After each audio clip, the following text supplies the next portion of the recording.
नमस्कार मेरी फैमिली मैं स्वागत करती हूँ आपका आपके अपने यूट्यूब चैनल लता संजय गढ़ाई ब्लॉग पर। कैसे हो आप सब? मैं आशा करती हूँ आप सब ठीक होंगे। आपके प्यार और आशीर्वाद से हम सब भी यहाँ पे ठीक हैं। आज के व्लॉग की स्टार्टिंग कर रही हूँ मैं। अभी टाइम हो रहा है, सुबह के 5:15 हो गए हैं और मैं आ चुकी हूँ किचन में अपना काम निपटाने के लिए। तो मैं 4:45 बजे आ गई थी किचन में। पहले मैंने घिया काटा, क्योंकि घिया रात को नहीं कट कर सकते, रख सकते ना, तो इसलिए मैंने सुबह ही काटा। घिया काटा और यहाँ पे मैंने घिये का मतलब सब्जी का तड़का भी लगा लिया है। और अब मैं यहाँ पे साथ के साथ जैसे कि टमाटर भी काट रही हूँ। पहले मैंने घिया डाल दिया है, मतलब प्याज का तड़का लगा के अब टमाटर कट कर रही हूँ यहाँ पे।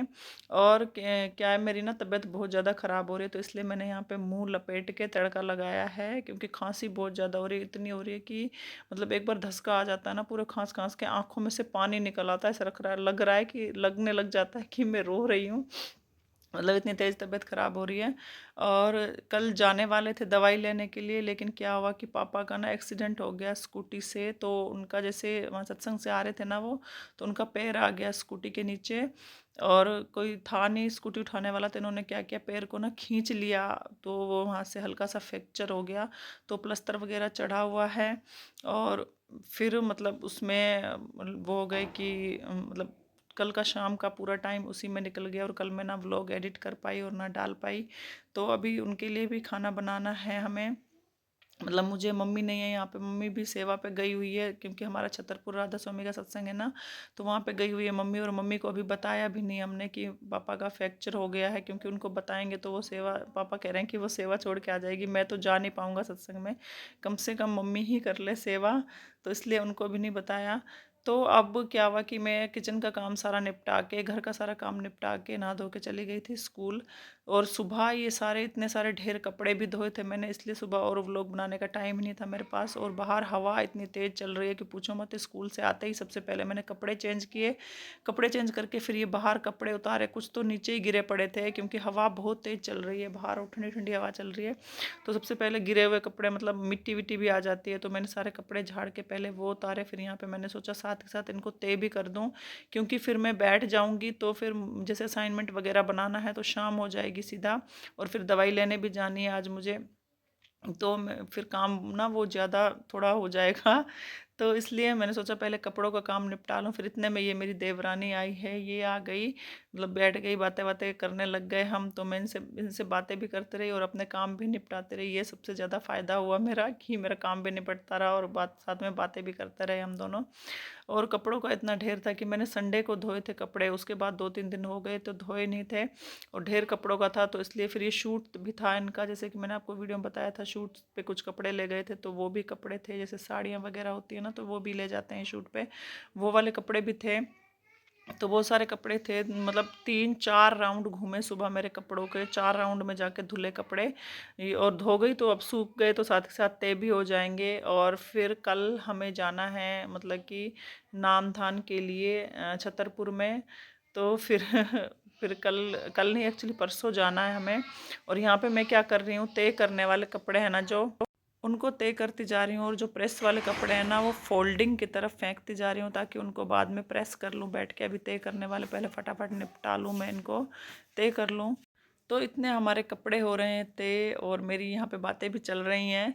तो हम स्टार्ट करते हैं अपना आज का मोटिवेशनल थॉट्स, कि जो चीज़ आप खुद सहन नहीं कर सकते, जो दर्द दुख आप खुद सहन नहीं कर सकते, या जो पीड़ा आप खुद सहन नहीं कर सकते, या जो किसी का ताना या कुछ भी हो सकता है आप खुद सहन नहीं कर सकते, वो किसी और के साथ भी मत करिए। क्योंकि प्रकृति का या भगवान का या कहीं भी देखिए, ये नियम होता है कि जो चीज़ आप दूसरों के साथ करते हैं ना, कल को वही लौट कर आपके साथ भी आता है। हमने कई उदाहरण ऐसे देखे हैं। अगर किसी ने किसी के साथ बुरा किया है तो उसके साथ भी बुरा होगा, आज नहीं तो कल होगा, लेकिन होगा ज़रूर। क्योंकि कर्मों की सज़ा हमें अपनी यहीं दे के जानी होती है। हर एक कर्मों का हिसाब किताब होता है। चाहे कहीं भी पढ़ लो, किसी भी ग्रंथ में पढ़ लो। आप अगर मुसलमान हो तो कुरान में पढ़ लीजिए, अगर आप सिख हैं तो गुरबानी गुरु ग्रंथ साहिब में पढ़ लीजिए, अगर आप ईसाई हैं तो बाइबल में, अगर आप हिंदू हैं तो गीता में, किसी भी ग्रंथ, शिव पुराण, महापुराण, रामायण, किसी में भी देख लो, बुरे के साथ हमेशा बुरा ही हुआ है, अच्छे के साथ चाहे शुरू में अच्छा ना हुआ हो लेकिन लास्ट में उसके साथ अच्छा ही होता है। कर्मों की सज़ा हमें अपनी यहीं मिलती है, जल्दी नहीं मिलती, चाहे देर से मिले चाहे कभी भी मिले, लेकिन मिलती ज़रूर है। तो जो भी मतलब दुख आप खुद नहीं सहन कर सकते, प्लीज़ वो दूसरों को भी मत दीजिए। और हमें मतलब पहले ना किसी के सामने कुछ भी बोलने से पहले ये सोचना चाहिए कि यार अगर ये बात कोई हमसे इस तरीके से करे तो हमें कितना बुरा फील होगा। अगर आप दुख नहीं दे रहे, एक होता है ना मानसिक दुख देना, मतलब एक शारीरिक दुख ना दे के मानसिक दुख भी दे रहे हैं, तो वो भी सबसे बड़ा दुख है कि आप पूरे उनके मानसिक उनके मन पर चोट कर रहे हैं, उनके मन को बिल्कुल एक होता है ना कि ख़त्म कर रहे हैं। तो वो भी कभी नहीं करना चाहिए हमें, जाने अनजाने में कभी किसी को दुख नहीं देना चाहिए। और अनजाने में कभी कभार ऐसा हो जाता है हंसी मजाक में या कुछ, लेकिन ज़्यादा बड़ा नहीं होता अनजाने में, वो तो हमें भी पता है कि क्या सही है क्या गलत है, हंसी मजाक में थोड़ा बहुत वो चल जाता है, वो कुछ नहीं होता। ठीक है। तो कैसा लगा आपको मेरा ये थॉट्स बताइएगा ज़रूर कमेंट बॉक्स में। और मेरे कपड़े हैं यहाँ पे कि ख़त्म होने में ही नहीं आ रहे हैं, और तबीयत हो रही है मेरी बहुत ज़्यादा ख़राब। और व्लॉग बस थोड़ा बहुत ही शूट हो पा रहा है आजकल, मेरा डेली व्लॉग नहीं आ रहा है कि एक दिन छोड़ के ऐसे करके डाल रही हूँ मैं, क्योंकि क्या हो रहा है कि मतलब टाइम ही नहीं मिल रहा है कि सुबह का बस वही मैं सोचती हूँ यार व्लॉग में क्या ही दिखाऊँ आप लोगों को मैं, कि सुबह बस वही किचन का काम होता है, फिर स्कूल जाना होता है, उसके बाद फिर स्कूल से आके फिर वही असाइनमेंट बनाना, बच्चों को पढ़ाना क्योंकि बच्चों के चल रहे हैं एग्ज़ाम, इनको पढ़ाना, और फिर वही कपड़े वगैरह सब यही हो रहा है व्लॉग में। मैंने कहा आप लोग भी देखते देखते बोर हो जाओगे कि वही चीज़ डेली डेली दिखाती है। और फिर सच बताऊं तो कुछ मेरा आजकल ना मन ही नहीं कर रहा है वीडियो बनाने का, क्योंकि वीडियो पे ना व्यू बहुत कम आ रहे हैं मेरे में। बीच में थोड़ा सही आने लग गए थे, 250 300 इतने आने लग गए थे, अब 60 70 इससे ज़्यादा बढ़ ही नहीं रहे हैं व्यू मेरे, पता नहीं क्या चक्कर है। तो फिर थोड़ा वो होता है ना डीमोटिवेट हो जाता है बंदा, कि मन करता है यार छोड़ो परे क्या यूट्यूब में इतने इतने घंटे एडिटिंग करने में लग जाते हैं, 1 से 1.5 घंटा लग जाता है वीडियो को एडिट करने में,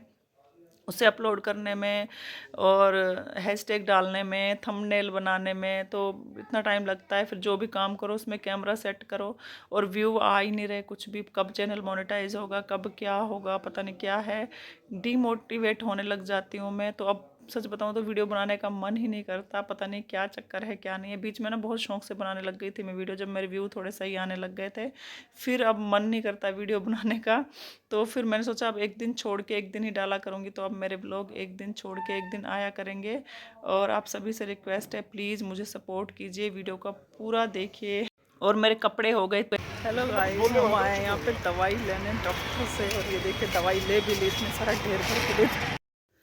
तो मेरा सारा काम हो गया कंप्लीट, मतलब वहाँ से खाना मैं पहले बना के गई थी, दवाई लेने गई थी जब, और मतलब आके आराध्या और शिवाय को दे के गई थी मैं। मुझे लगा ना दुकान मतलब डॉक्टर हॉस्पिटल में वहाँ पे ज़्यादा टाइम लग जाएगा दवाई लेते लेते, तो इसलिए मैंने खाना बना के आराध्या और शिवाय को दे गई थी कि अगर तुम्हें नींद आए तो तुम सो जाना। लेकिन जब मैं दवाई लेते हम निकले, इसलिए हंस रही थी, हंसी आ रही थी कि क्या हुआ कि वहाँ पे जो मतलब हमारा ना जैसे नंबर लगता है, नंबर से जाते हैं डॉक्टर के पास, तो वहाँ पे जैसे हम बैठे नंबर लगवा के, जैसे ही बैठे तो वहाँ पे 1 2 10 15 मिनट ही हुए अभी हमें बैठे हुए, 10 15 मिनट भी नहीं हुए पूरे।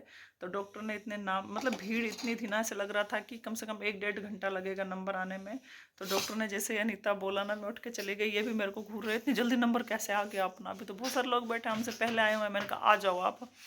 तो हम चले गए अंदर। अब क्या हुआ कि हम पहले पहुंच गए और मैं वहाँ पे बैठ गई, दवाई भी ले ली हमने डॉक्टर से, मतलब पूरा जो वो था वो ले लिया। तो फिर क्या हुआ कि जैसे हम दवाई लेके निकले ना, तो मेरे पीछे एक और पेशेंट खड़ी थी, तो उनको बिठाया डॉक्टर ने, तो उनसे पूछा कि आपका नाम क्या है, कह रहा अनीता है। कि आपका नाम भी अनीता है? कि मैंने तो एक ही अनीता बोला था। तो वो कह रही है, वो उन्होंने कहा कि फिर इतने में मैंने बोल दिया। मैंने कहा वो एक्चुअली मुझे लगा कि मेरा नाम बोल रहे हो आप, इसलिए मैं आ गई। तो हंसी आ रही थी।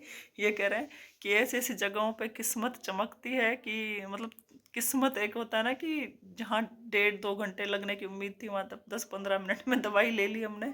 कि ऐसी जगहों पे किस्मत चमकती है जहाँ पे कोई मतलब कोई फायदा नहीं है। ऐसी जगह पे चमके ना जहाँ पे भर भर के पैसे मिले हमें, वहाँ पे किस्मत नहीं चमकती हमारी। तो इस चीज़ पे हंसी आ रही थी मुझे। तो मेरी दवाई ले ली मैंने जल्दी से, और अभी आपको लग रहा होगा मेरी आवाज़ से गला बिल्कुल बैठा हुआ है, गले में बहुत दर्द है, और मतलब थूक तक नहीं निकला जा रहा है, इतना बहुत ज़्यादा दर्द है। तो अब दवाई आ गई है, अब ठीक भी हो जाऊंगी मैं। और चलिए मैं आज की वीडियो यहीं ख़त्म करती हूँ। वीडियो अच्छी लगी हो तो प्लीज़ वीडियो को लाइक कीजिए, और प्लीज़ प्लीज़ प्लीज़ मुझे सपोर्ट कीजिए। मैं ना थोड़ा डीमोटिवेटेड हो रही हूँ, क्योंकि मेरी वीडियो पे व्यू बहुत कम आने लगे हैं, और मतलब वीडियो बनाने का मन ही नहीं करता मेरा, सच बताऊँ तो प्लीज़ मुझे सपोर्ट कीजिए, आप सभी से रिक्वेस्ट है। तो बाय माय यूट्यूब फैमिली, मिलते हैं नेक्स्ट वीडियो में नेक्स्ट व्लॉग के साथ।